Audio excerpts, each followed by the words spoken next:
श्री कृष्ण जन्मभूमि की मुक्ति को लेकर चल रहा आंदोलन लगातार नई ऊर्जा के साथ आगे बढ़ रहा है। इसी क्रम में श्री कृष्ण जन्मभूमि बनाम शाहीदगाह मस्जिद प्रकरण से जुड़े हिंदू पक्षकार और श्री कृष्ण जन्मभूमि मुक्ति न्यास के अध्यक्ष महेंद्र प्रताप सिंह एडवोकेट आज मथुरा के पोतराकुंड पहुंचे।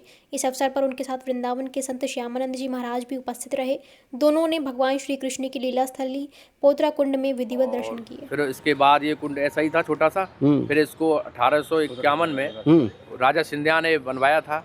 जो उनकी कई मनोकामना, माधव राज सिंधिया ने, जो उनकी कई मनोकामनाएं थी तो वो पूर्ण हुई भगवान की कृपा से। तो उन्होंने फिर इसका भव्य निर्माण कराया था।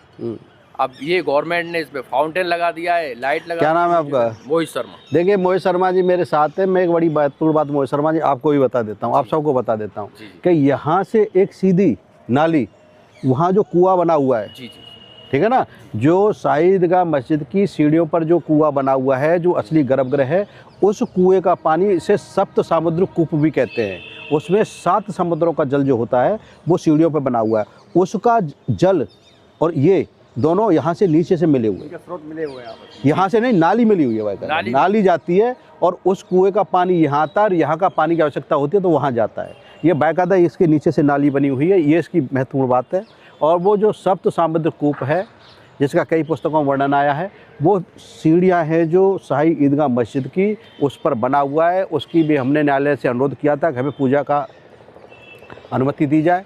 वो मामला भी न्यायालय में चल रहा है।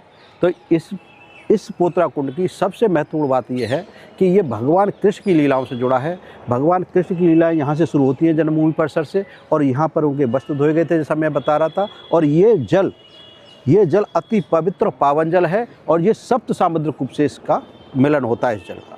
तो ये बहुत नमस्कार, राधे राधे। आज हम ऐसी पवित्र पावन जगह पर आए हैं। ये पोतराकुंड है और जब भगवान श्री कृष्ण का जन्म ठीक मेरे पीछे वहाँ हुआ था, वो दिखाई दे रहा है जो असली गर्भगृह है, जहाँ आज ईदगाह मस्जिद बनी है, वो असली गर्भगृह है।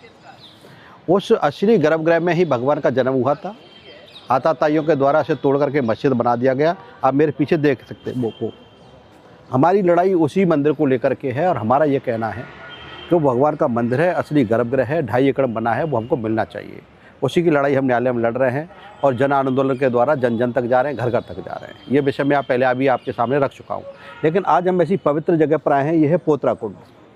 और ये पोतराकुंड वो पोतराकुंड है जब भगवान कृष्ण प्रकट हुए थे, यानी उनका जन्म हुआ था, अजन्मा जब फिर जन्मा था। तो उनके जो वस्त्र होते हैं, ब्रज भाषा में छोटे छोटे जो बच्चों के वस्त्र होते हैं उन्हें पोतरे कहते हैं।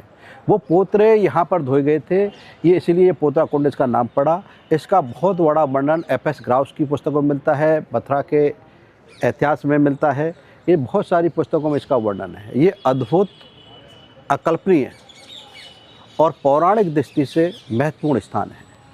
ये पोतराकुंड है, यहाँ पोतरे धोए गए थे। और एक महत्वपूर्ण बात और मैं आपको बता दूं कि इसका सीधा संबंध जन्मभूमि के वहाँ से है। जन्मभूमि का जो कुआं है वहाँ से सीधा पानी इसमें आता है और यहाँ का पानी जन्मभूमि के उस कुएं में जाता है नीचे होकर के। तो ये बहुत ही पवित्र पावन जगह है। ये पोतराकुंड श्री कृष्ण जन्मभूमि के बिल्कुल नज़दीक है, सटा हुआ है जन्मभूमि से। कभी आप जब आएंगे तो इसे भी देखेंगे। ये बड़ा पवित्र पावन स्थान है और भगवान कृष्ण के जो वस्त्र थे वो यहीं धोए गए थे, इसीलिए इस स्थान का नाम पोतराकुंड पड़ा। कभी आइए मथुरा, देखिए इस सुरम्य पवित्र स्थल को और आनंदित होजिए।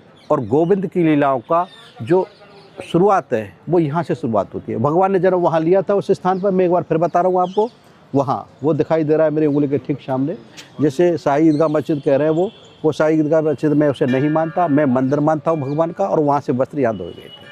बहुत सुंदर बनाया गया है इसको, देखिए कितना दिव्य और भव्य बनाया गया है। रात को लाइटिंग होती है, हज़ारों लाखों लोग आते हैं दर्शन करने, यहाँ पर देखते हैं, आनंदित होते हैं।